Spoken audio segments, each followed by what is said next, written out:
Reese. I keep wanting to say good morning. It's been a really long day. Hello. Hello. Hello, everybody. Hello. Hello. So give people a chance to join. Probably start in like 6:05-ish. Is that fine, Raquel? Yeah.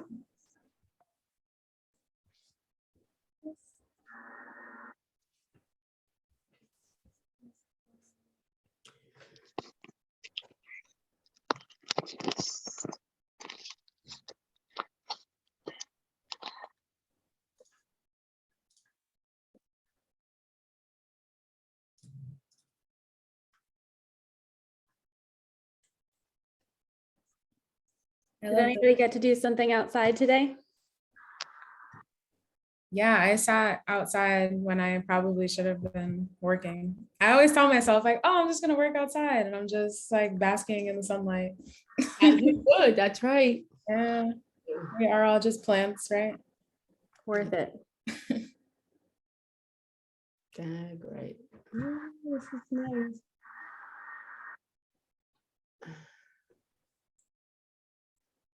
All right.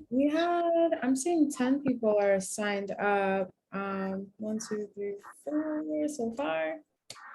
They can hop on, I guess, when they're ready.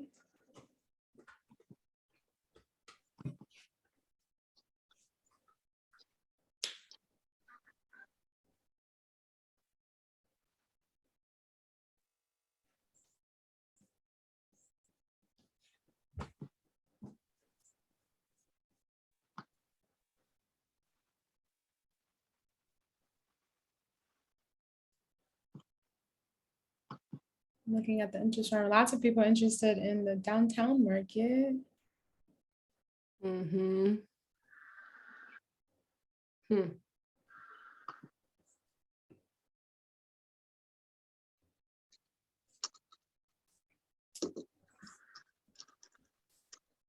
All right. Maybe this is it for now, and we can get started and see who Okay. else joins. How many we got? We've got, looks like 5. Somebody else just jumped on. Okay. Oh, that's V. Hey, V.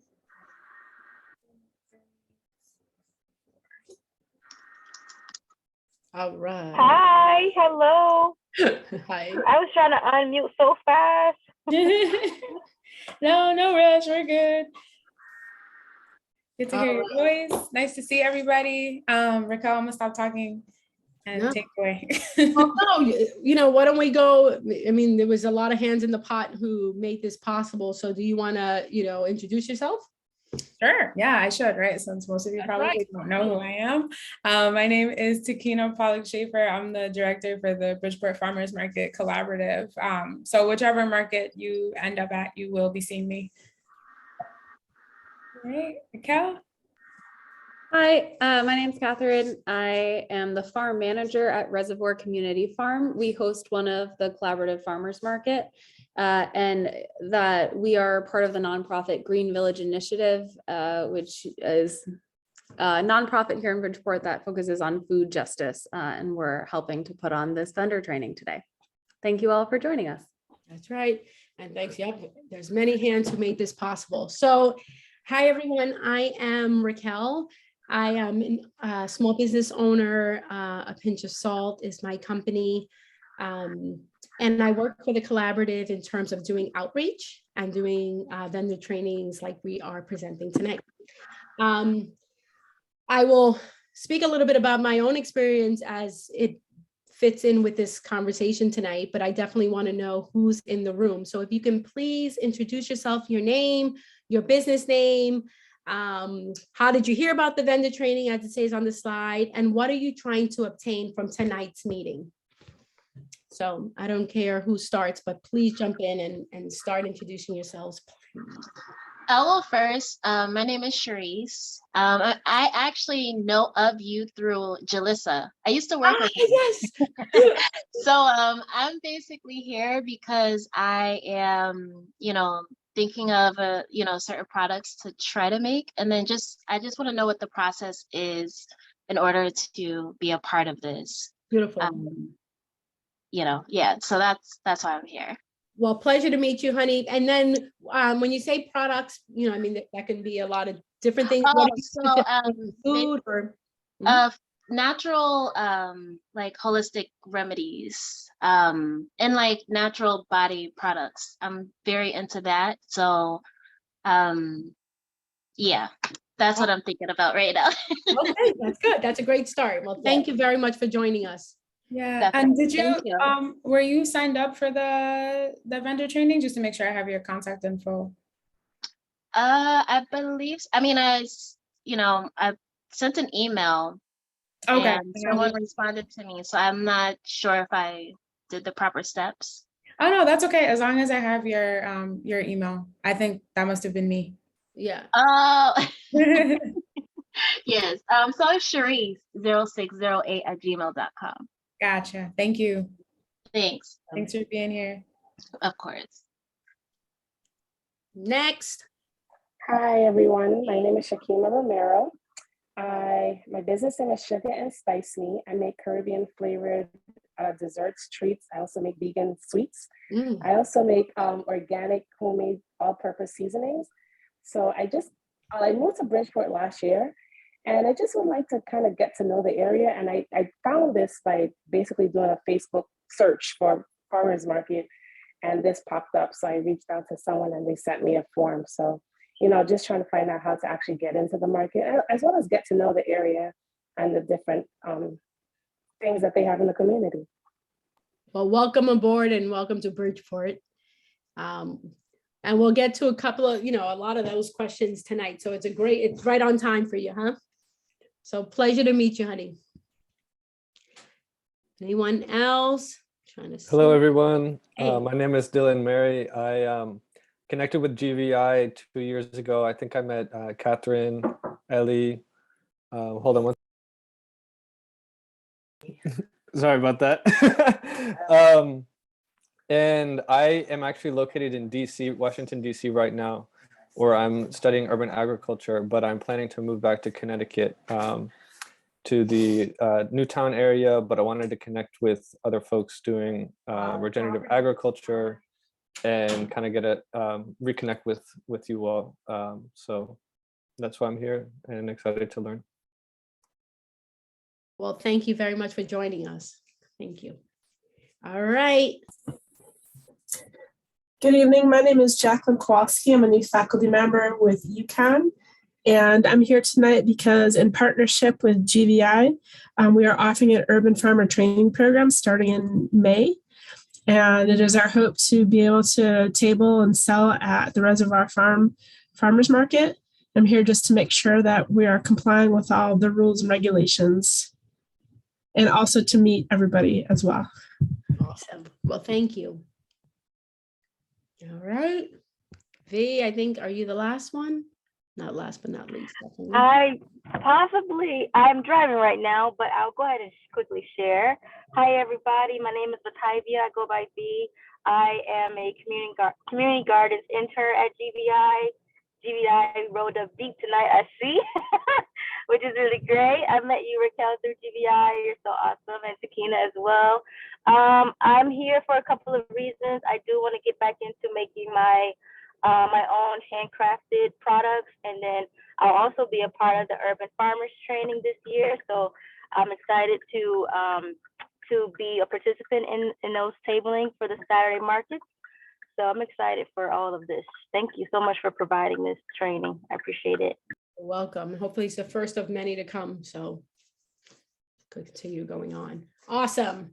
So, all right, we got past this one.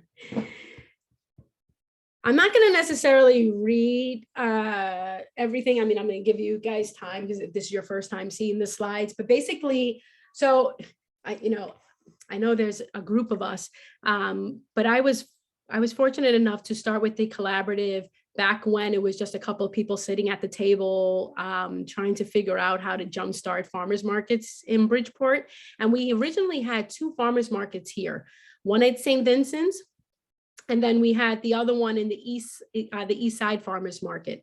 So we started with 2 that was done with Wholesome Wave at the time, and they've grown into 8 farmers markets now that we have in Bridgeport. And what's really cool about them is that they're located in different parts of the town, all right? Which means there's one in the East End, you'll find one in the South. We're all over. There's, if you see the little map there, I mean, everywhere there's a red dot, where we're taking over the world here in Bridgeport in terms of our farmers markets, which is pretty cool. Has anyone here visited any of the farmers markets? I don't get much of that in terms of, yes, you did? Which one did you go to? Reservoir Community Farm. Of course, Yeah. one of the better ones, one of the best ones representing today. They're all beautiful, but Reservoirs, it's great because there's so much that goes on there that even if you didn't go there for the farmers market aspect of it, you probably visited for other purposes, which is awesome. Any other farmers markets visited? No. Okay. Yes, make it a mission. That's right. Make it a mission to visit. So there are 8 of them, and they're each pretty unique, which is pretty cool. But what unifies the farmers markets, that there's the idea behind it is just that the accessibility to fresh food should be something that's affordable. Hey, Betsy, affordable to us all. And so therefore, really thinking about how do we incentivize or how do we keep people coming to our farmers markets is not just about shopping and leaving. It's really making it an atmosphere where people really want to be a part of. So kind of like how GVI or Reservoir Community Farm really has done a really great job at putting together so many moving parts all at once, which makes it, if you're not here for one component, you're here for another.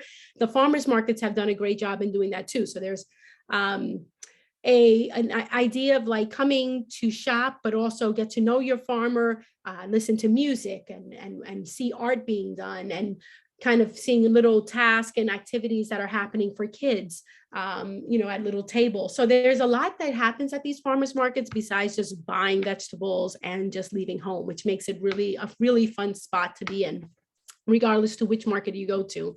But the incentive in terms of, how do we make the food not only accessible, which is why we're located in many parts of Bridgeport, but also affordable.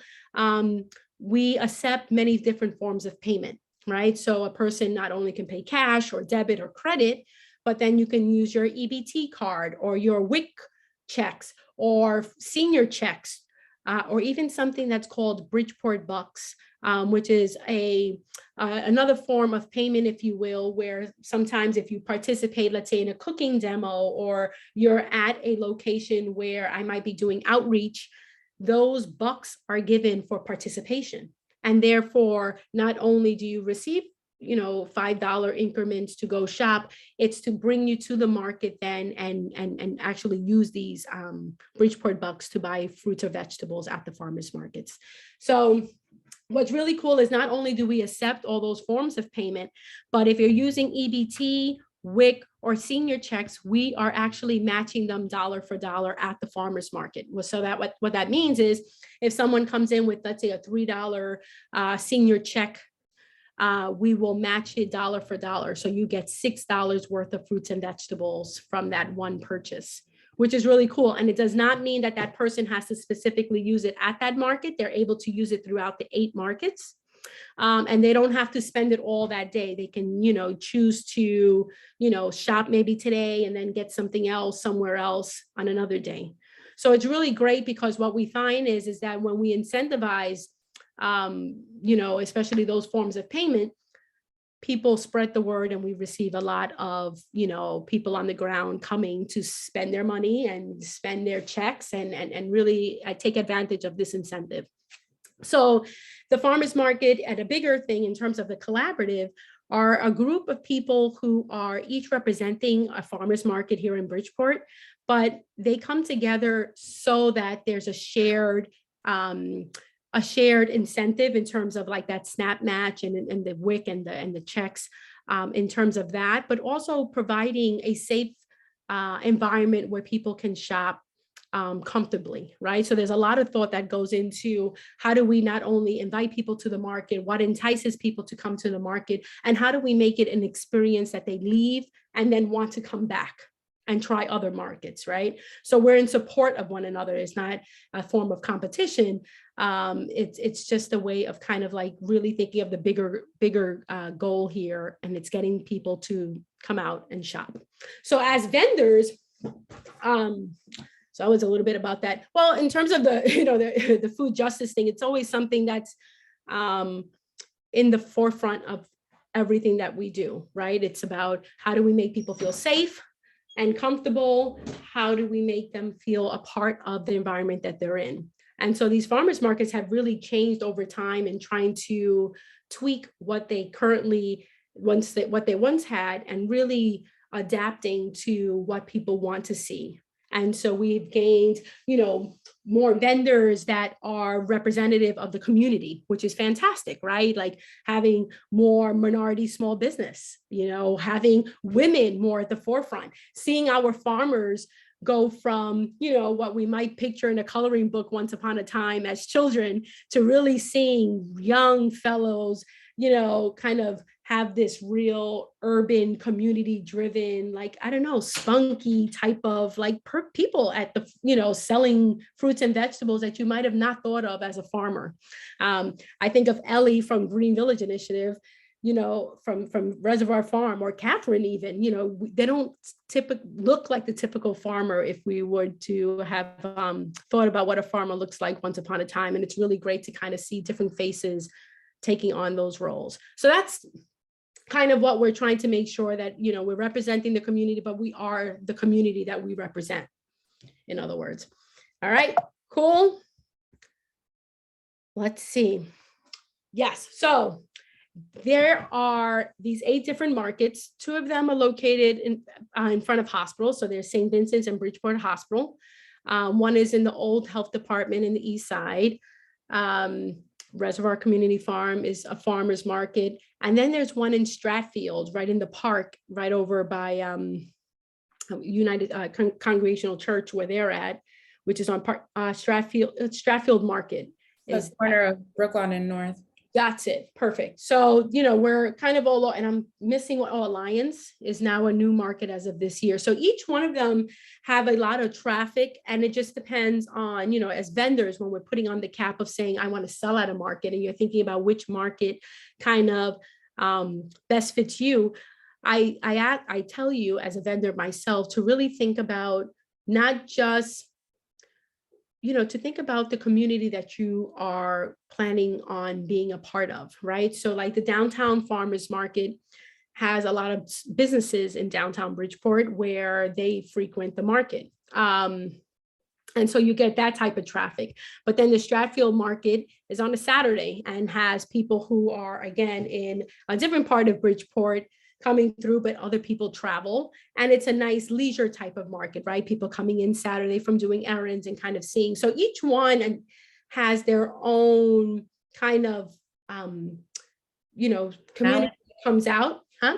Said their own personality. Yeah, their own personality, their own jive, depending on, like a Saturday is like laid back. So the music is playing. They have kids doing activities in Stratfield Market. It's a relaxed environment where, the downtown market also groovy, downtown, got that vibe. So each of them have their own personalities, perfect word for it. But in each one of them, thinking about in a vendor, in a vendor perspective, there's a lot of foot traffic that can be, as long as you start to tailor how you're kind of selling your product, you can actually do quite well at a number of the markets. It's not just like, oh, this is the market I do well, and you might have to tailor it for another market based on the personality of that market, while staying true, obviously, to your product. You know what I'm saying? So I, for instance, I used to prepare food at the market on demand, and I started off at a market, and I used to do a number of markets setting up. And I found that as long as I knew how to be a little flexible, I can gain clientele at each of the markets that I was in. It's just a little bit of like knowing your audience, which is always number one anyway, right?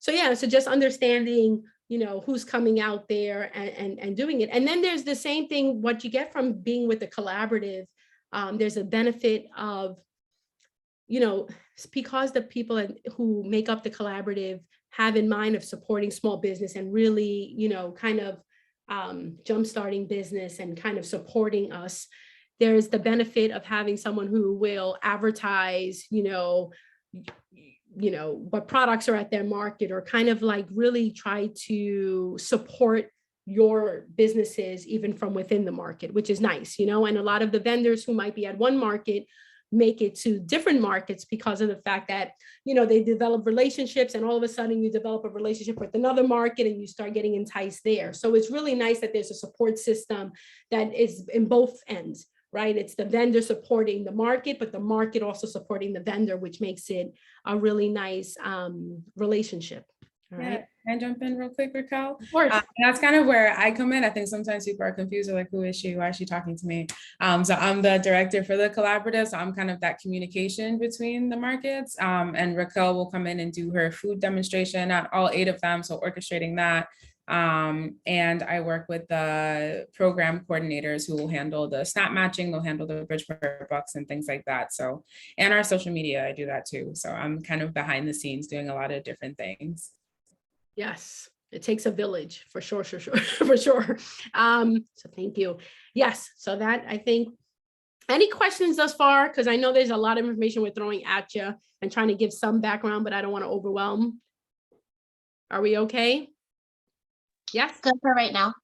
Good. All right. Okie dokie. Where are you? Oh, I'm sorry, I couldn't see this. Let me move my slide, my thing.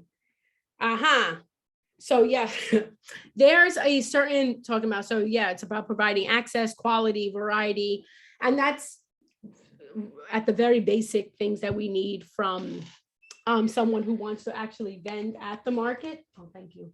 I like this service here. Oh, yeah. Thank you.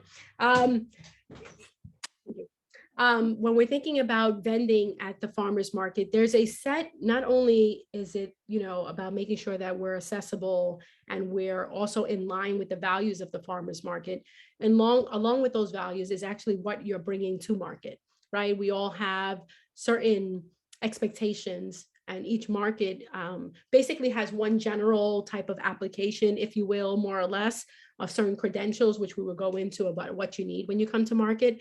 But more importantly, there's a set of values that we have. And there's, you know, the treating of, you know, how you treat your customer, right? How, because the whole thing is to make it a very welcoming and inviting space. So the energy that you bring to the market matters, because it's going to keep people from coming in and back to the market.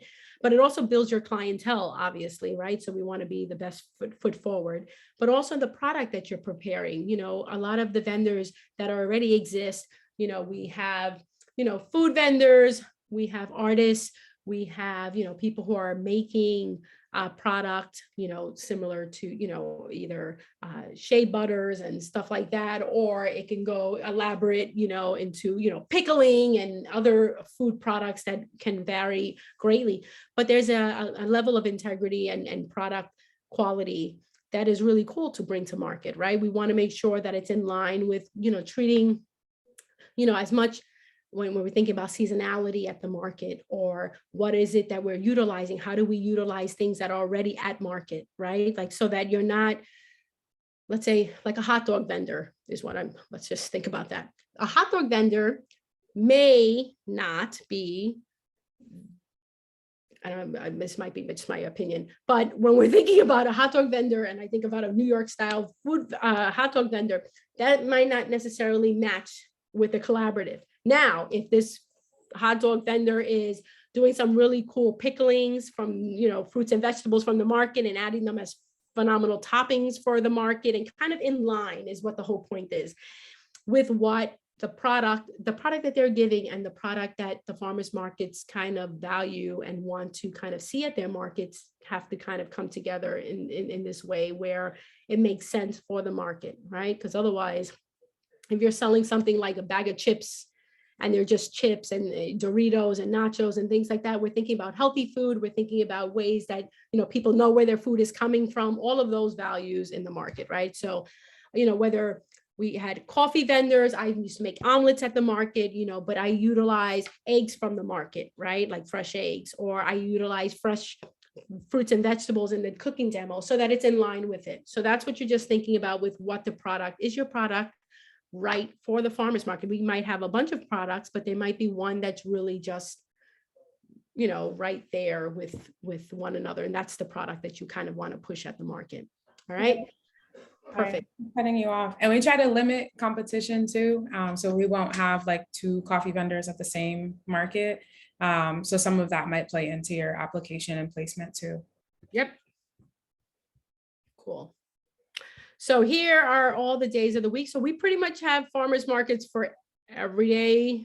There's a few exceptions, but I mean, there's a lot of, sometimes there's overlap in the markets, which may make it a little difficult to participate in numerous markets in one day. But again, this is just a breakdown of all the timings of it. Just keep in mind when the farmers market times are on here, it's usually an hour beforehand that you're actually setting up.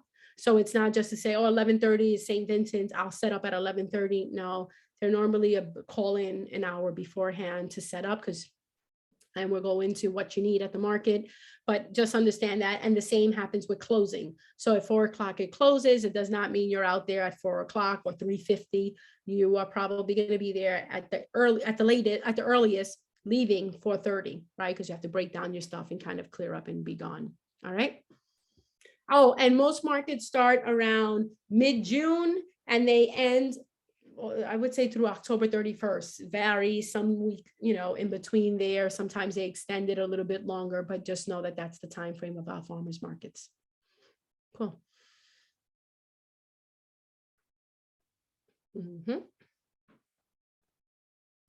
Okay, well, yep, I guess all of them are, they're pretty much seeking vendors.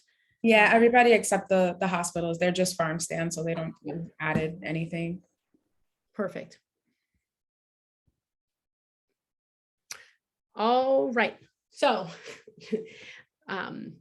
there is a application that it needs to be completed, obviously, but even before that, so when you are starting off with if it's a food business, there are certain things that you need to have. So like the vendor license that's on there, you get that at your at the Bridgeport Police Department, and it's about $120 for your permit. All right, your food permit, and it's for the season. Okay, and we're figuring out that, but anyway, it's $120 if you were going to get that. And then that doesn't allow you, that's not just for farmers markets. You can sell outside of the farmers markets within certain restrictions of Bridgeport, you know, however they do it in terms of where you can set up shop, but you can use this permit beyond the farmers market. You need your food safety license or certificate. So it's like a serve safe certificate or your food handlers. Okay. Yeah, you know, or yeah, there's a question. Sorry. I see that it says vendor license food trucks. Is that only for food trucks or just anyone who has a food business? It's anyone who has a food business. Okay.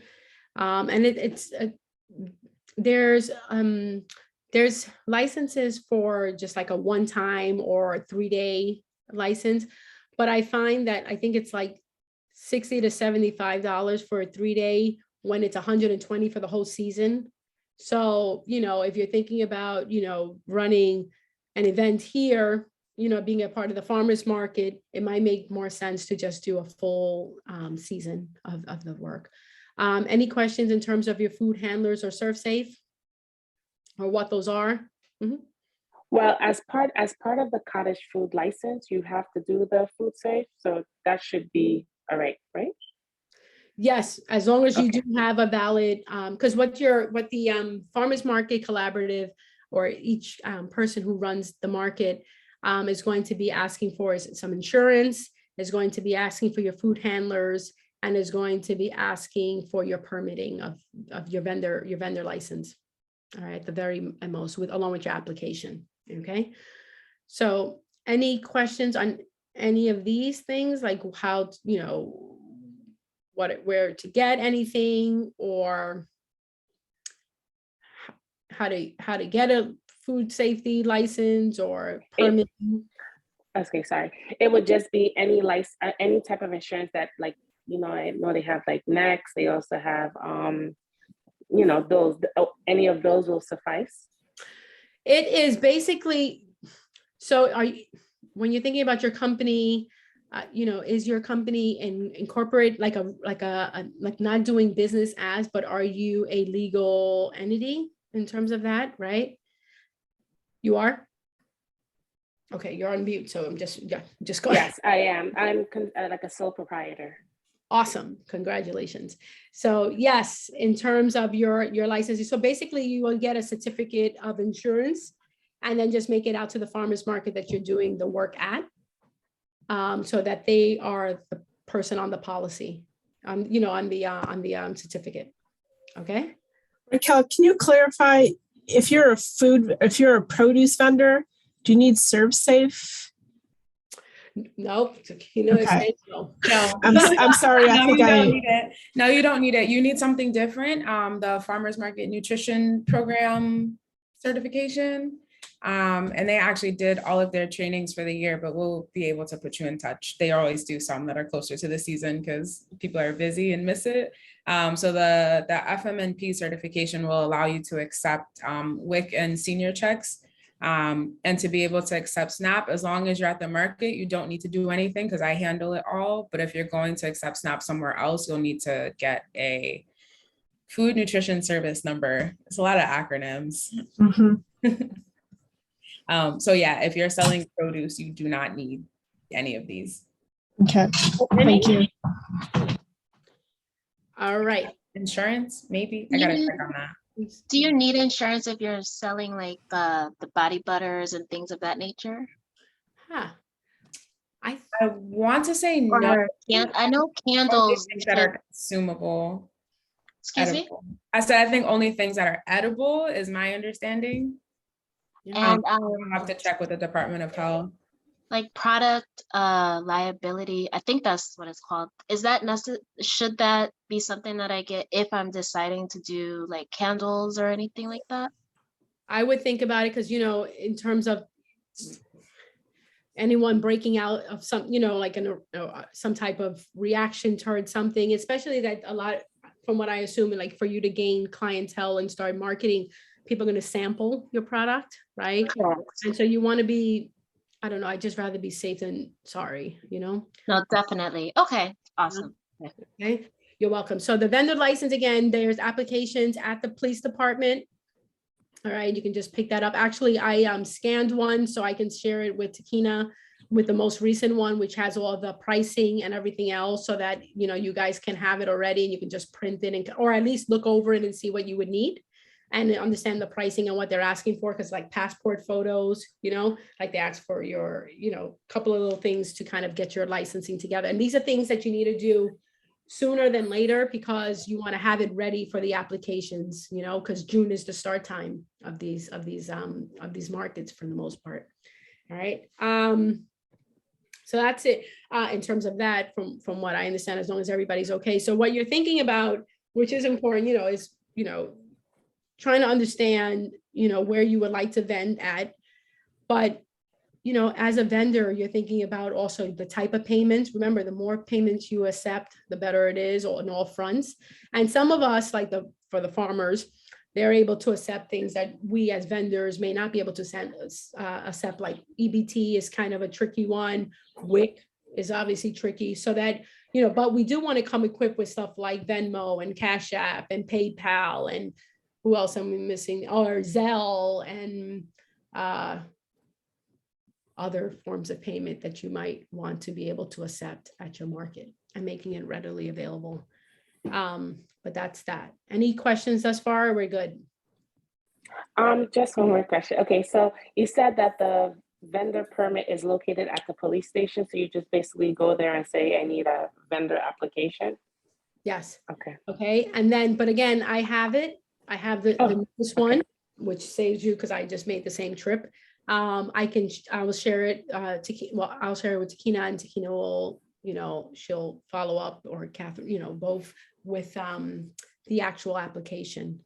Okay, so that you can print it, or even if you go to you know what you're looking for and you already have your stuff in place where, you know, you can see it ahead of time. Okay, perfect. Thank you. Thank you. And just one other question. Let's say, because this is like a new idea for me. Is there like an opportunity to maybe volunteer, just to understand how everything flows on these, days or whatever? I will absolutely take volunteers. Excuse me? I said yes, I will Oh, absolutely take volunteers, B. okay, awesome. All right. All right, and this is another thing. So I don't know, there's not many food vendors. I think there's only one of us here who are, and then the coffee as being maybe a second one, but like for the most part, we talked about the serve safe, we know the permitting, but you want to be, okay, so I understand the cottage food law, and I understand how this would be a fantastic thing for a lot of us, but that's still in some stages. And so we can't be working out of our kitchens when we are selling to the public. So, the idea of having a commercial kitchen is important if your product is not being made on site, right? So if you come to the farmer's market, for instance, I do a cooking demo at the farmer's market. I'm basically cooking at the farmer's market. That's the difference, right? So I don't have to necessarily be in a commercial kitchen, and I'm not bringing food that's already done to sell at the market. That's the difference. If you are doing that and you're cooking food off site, it should come out of a commercial kitchen. So your applications for these farmers markets will ask, because if something, God forbid, ever got someone, God forbid, sick, we want to make sure that we can trace down where you're working from, et cetera, right? And it can't be just out of your home. It can't be from the home. And I think someone just popped something up, sorry. So there you go. She's a commercial kitchen manager and can share her contact for setup. V. So mark her down, honey, because that's fantastic. All right, awesome. Thank you, V, for sharing that, honey. Any questions? We're good. So what do you need to set up? So these are the paperwork things that we need to actually set up, but for coming to market, I don't know what the next slide is. Let me just see before I get into, I have them here too. Sorry. Hold on. I can pop it up here. The slide after is about payment and incentives. Yeah. Okay. So when you're setting up, for those of us who want to set up in the farmer's market, the idea is not only to get your application in and make sure that you have all your paperwork done at the market, but pretty much to invest in a tent. You will need a tent at least by 10 by 10, I believe, is the standard tent. You will need tables, right? A folding table or two for setup. Okay. You're thinking about a tablecloth or whatever it is to make your table appealing for customers. Even the farmers are doing the same exact thing in terms of making their, they come with a lot of little baskets, kind of like what you see in the photo there, where things start to like really come to life because you really want to think about your presentation. And even though there's not competition necessarily at the market, there is just like us, like we want to see something that looks enticing. You want to walk over to the table and say, I want to see what this person has and I want to know their story. So you want to be able to tell that story in your setup. But you want to invest in your tent. You definitely need a table. You will need some signage in terms of like who your company is, right? Or something like that. So, buying a poster, like a banner or a tablecloth that has your logo or things like that, or things to think about. Forms of payment, whether it's a slider for your credit cards or whatever it is, or, your apps on your phone to make it readily available. In terms of health department wise, you obviously need gloves, and you'll be using an abundance of gloves at the farmers markets. So you want to buy disposable gloves. You also want to have a hand washing station. So that is basically like one of those igloo, like Gatorade type of, water compartment things. So you can have water, and then you have to have soap, like liquid soap, not hand sanitizer. You can also have hand sanitizer, but you have to have soap. So soap, and then you need a garbage pail a small one, just to have underneath, either to catch the water or for also your garbage. So those are just things to keep in mind that the health department, if they were to do a spot check, those are some of the things that they're looking for. And obviously your food, if you're carrying it, must be on temp, kept at temperature. So if you're bringing hot food to the market, it should remain hot. And that's why your food handlers is important, so that you know what that means. And then your cold food must remain cold. So any igloos or anything, and nothing on the floor, pretty much. It has to be off the floor by 6 inches. All right. Good. Hopefully. Yes, I hope so. Oh, need to bring. I put a note in the chat with everything you listed, since we don't. Yes. Oh, you gave them a chair. See, I usually stand in my markets, honey, but yes, good job. Good job. That's right. If you want to sit, bring a chair. Oh, honey, you might sit. You're gonna be there sitting too. And business cards or something, or app that people can say, I love what you're doing here. You know what I'm saying? And tagging and kind of really promoting yourself and using this as an opportunity as it is, Yes, Catherine, thank you. Prices, or menus with prices, you know what I'm saying? Something that really is easy for people to know what you're selling and how much things are. So yes. Thank you. See, it takes a village. Yeah, and for farmers, that's really big. You can get fined if you don't have every single thing that you're selling clearly labeled with the name of it and the price, and everything that you sell has to be CT grown. So no like oranges, bananas, nothing like that. Yes, perfect. Any questions? We're all good.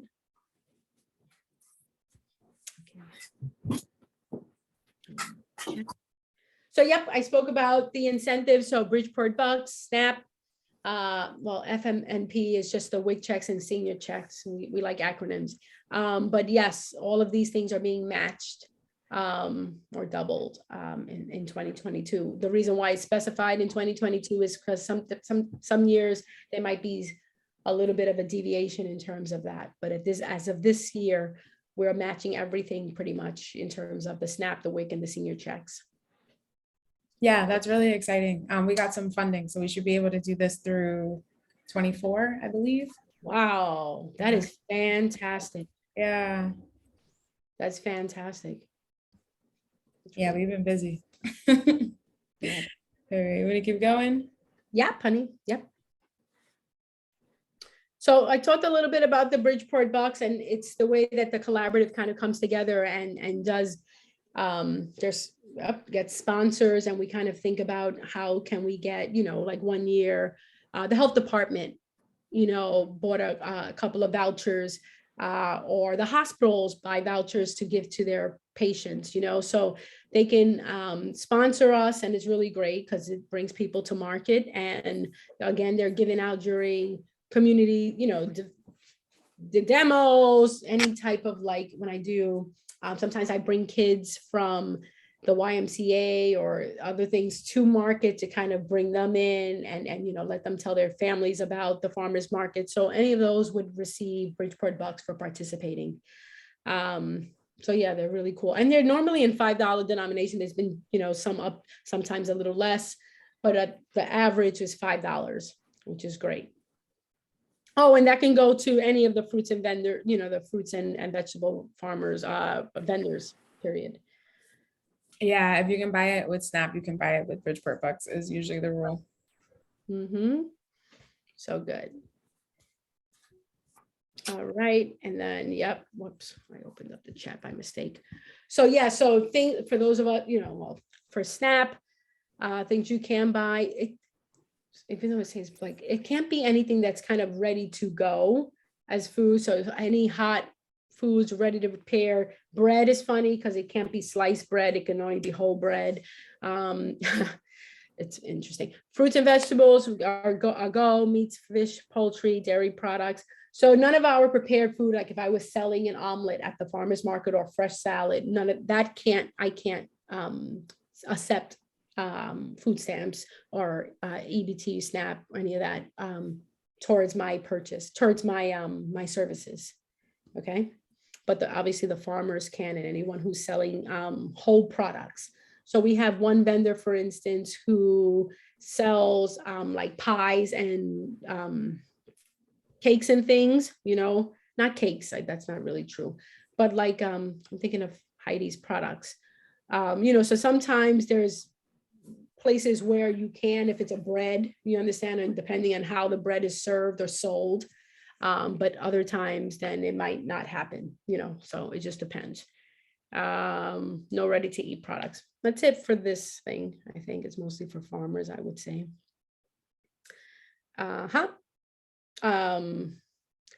Well, WIC, I don't think any of us here, besides the farmer, can take WIC. It's a certification to accept fresh fruits, vegetables, and honey, which honey is a big deal at the farmer's market. People love honey at the farmer's market. So yes, that's another. So it's saying anyway, the requirements, I think you said it already passed, but they run things and. They do a few more leading up to the seasons. Farmers are outside doing stuff and not answering emails, which is totally fine. So if you missed the FMNP certification, you can email these folks down here or give them a call. Erin's really good about getting back to you. I'm not sure if Jacqueline's taking notes, so I'm gonna wait. Yeah, she looked like that. No problem. Good, any questions? Cool. Catherine, am I missing anything that you want me to kind of talk about? All good, thank you. Thank you. Catherine's been on it, honey, between her and Zakina, I don't play. They've been on this. So thank you both. All right, so at the end of each market, okay, vendor needs to count. So yes, if you are accepting any of these incentives, like okay, so wait a minute, time out. Let's take it a step back. And Takina, you can update me if there's anything different, but from what I understand, so for the shopper with an EBT card, for instance, they come into the market, they would say, how much they're going to pretty much use at the market. So let's say I come in and I say, I'm going to use on my EBT $10 on my EBT card. The card gets swiped. Oops. The card gets swiped and then it gets replaced. The currency becomes coins or to go get them. They look like this. Exactly. And so I would get 20 coins, 10 for my initial investment, and then the 10 match that's there. And then I would go to the farmer. So let's say I go to Jacqueline and I now pay for my ingredients and you get your tokens. Okay. So at the end of the night or the end of the market day, you would count out how many of these that you receive or how many WIC checks that you got or how many senior checks. And those get all logged in. And so pretty much the farmer's market manager, or I don't even know if Takina, if are you the one? Because normally then someone just comes in to confirm that that's the exchange that's happening at the end of the. Yeah, the program coordinators handle that. Perfect. So then they would, kind of say, okay, this is what you counted out. We agree and we sign off on it. And that's how you get reimbursed for your acceptance of all this. So that's pretty much how that exchange will work. Invoices should be submitted to the market manager for payment. And then some of them, it says to process your invoice directly and reimbursed by the collaborative, and then others pay directly. So it depends on the market. So that's all the stuff that I'm kind of orchestrating behind the scenes. Some of the markets have the cash flow where they can pay their vendors right away, and others don't or just aren't able to do it. Like the hospitals have like some weird payment thing I won't bore you all with. So it's processed, it comes to me, and then it's a journey, but I keep track of everything. So basically, if you're accepting these wooden tokens, you need to cash out with the program coordinator or myself, whoever's on site that day, and just make sure you get a copy of your receipt, and that's kind of it. It's a lot of words for something that's not terribly complicated once you see it, but it does sound a little crazy when you're trying to talk it through. Okay, yeah, but it does move quickly, it's not bad. Yeah, you do it once and you're like, oh, okay, I just write down how many coins I got, how many of these papers I got, and that's kind of it. Oh, in terms of that, so that's for more for farmers, I would say, and vendors who accept those type of payments. But Right. like for some of the vendors that are out here, so we can't accept obviously these wooden coins or any of those type of payments. But at the end of the market, some of the markets, or they used to, I don't really know 100%, but sometimes there's a like a either an upfront fee for being at the market, or there was a weekly fee for being at the market. I don't know if I haven't seen everyone's application this year, or if you guys can speak of it to Kina or Catherine, but And for the Stratfield chef. I'm saying, sorry. It's Betsy. Hi. It's 5% for Stratfield still. It's I think it's Okay. $50 for the season. And then it's 5% of your sales at the end of every Saturday. Gotcha. You give church. Yes, that's still the same. The other ones I'm not really sure of if Yeah. one is gonna start back at it again because they didn't do it last year. But Stratfield still does the 5%. Yes. Perfect. Thank you so much, hon. Thank you. So yeah, it's just something to keep in mind. And sometimes it's even a sliding scale. So if like you make up until this amount, this is what you pay. If you make past another type of scale, then that's what you pay. So it just depends, but just something to keep in mind of when you're closing out your books from the end of the day. That's why it made me think of that. All right. I'm good with this slide if everyone, so vendor deposits themselves before the November 30th. Okay, good. Improving access to them with your support. That's right. Questions, my people? Anything? I love those carrots. I know where they're from. Thank you for this fantastic presentation and information. Even though I'm not a vendor yet, it's really great to see what you're doing to promote understanding of how all this works. Awesome. Thank you. And thanks for joining us. It's great that, and any feedback, because I'm, thinking about, how to always get better and how we're making this clearer and more understanding, or what else is there another, training, because I come from it from an angle, and thank you, from the angle of a vendor, right? So it's like one of you's actually presenting in a sense. So if there's other trainings that you say to yourself, it would be really great to understand this, just maybe as a food vendor or as, you know what I'm saying? Like, what are some things that would benefit you guys? Please feel free to reach out, to the to Kina, to Catherine, to myself, because we want to know how best to serve, both vendors, farmers, customers, to make it better. So thank you. A little more on licensing for sure. Well, there's not, yes. So what exactly would be your question that you think I can help a little bit more on or clarify, V? Sure, I'll come off mic. It's always hard texting stuff sometimes.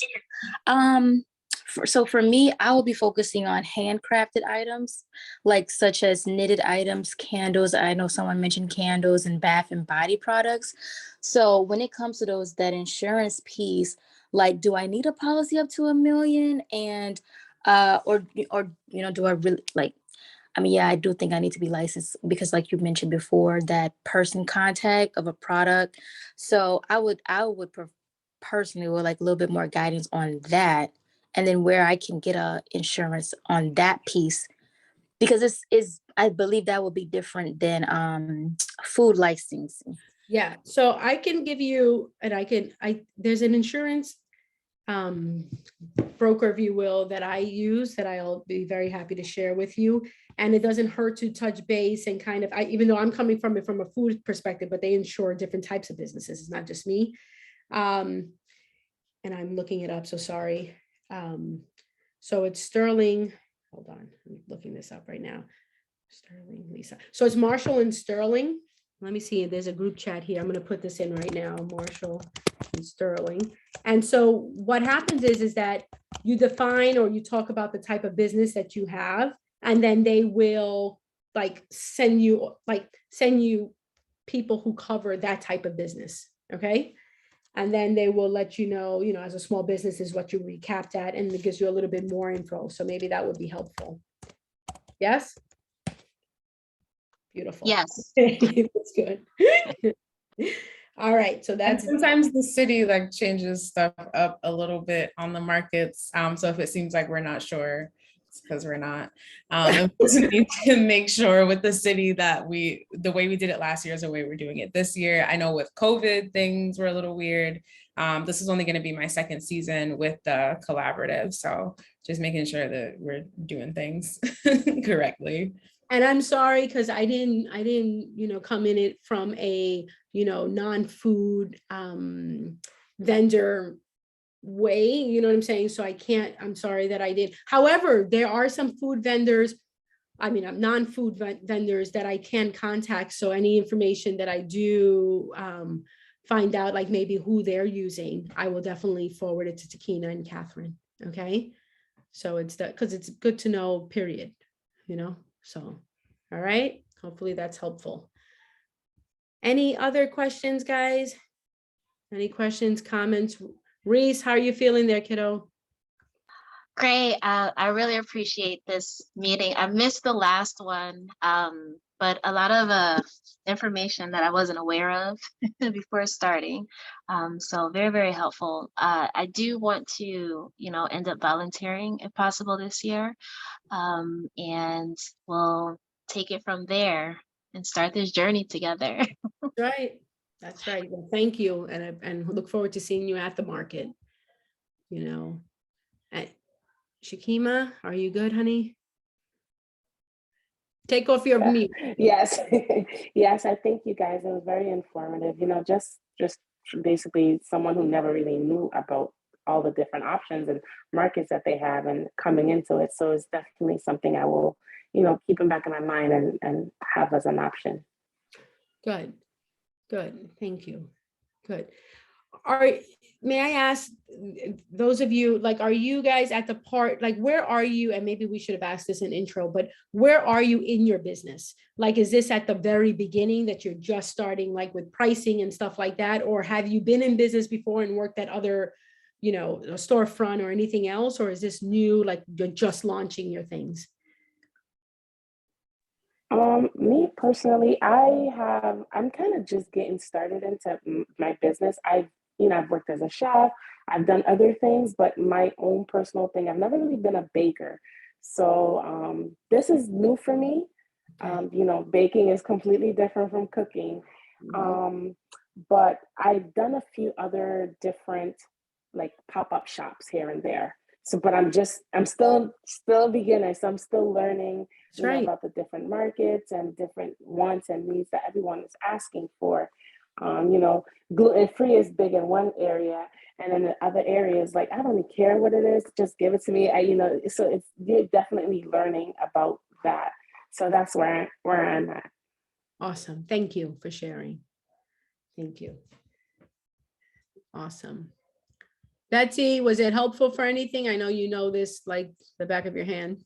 I knew everything, but I wanted to join just in case there was stuff that I didn't know or I had missed, or if there was new stuff because of the year and COVID. So that's kind of why I joined in. But yeah, I'm pretty good. Thank you. Good.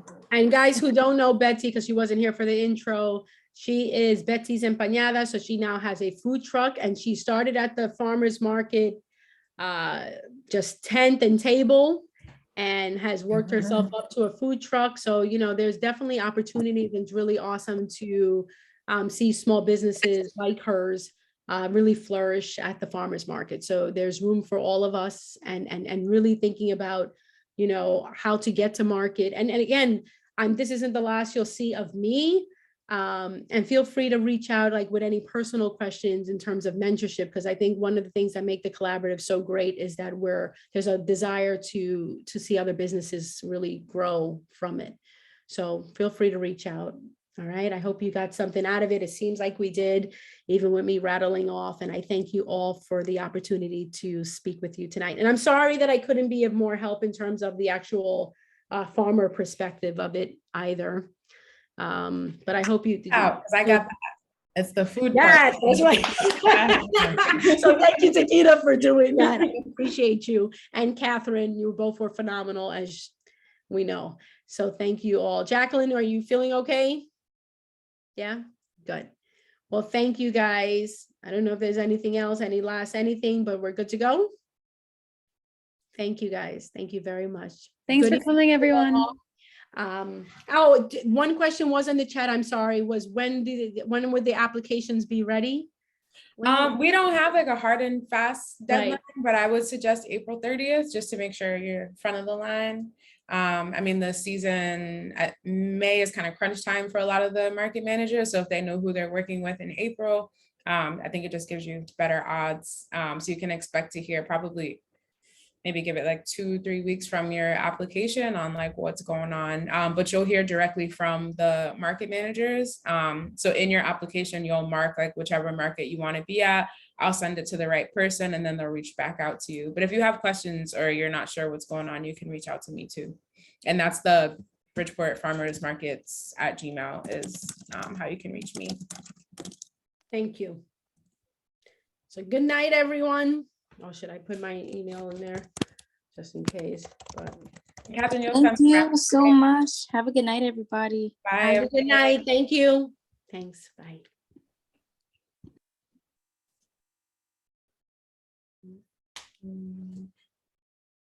Cool. Catherine, do you mind sending the wrap up email? I don't know if you needed anything else from me. I put the application in the drive. Just sending out a PDF version of that. Yeah, yep, it's in there Great. in the vendor training session folder. Okay, I'm just gonna upload this recording to YouTube and then send it all out together. Cool. Thanks. Have a good night. Bye. Thanks, Maria Shakima. Thanks, Brianna.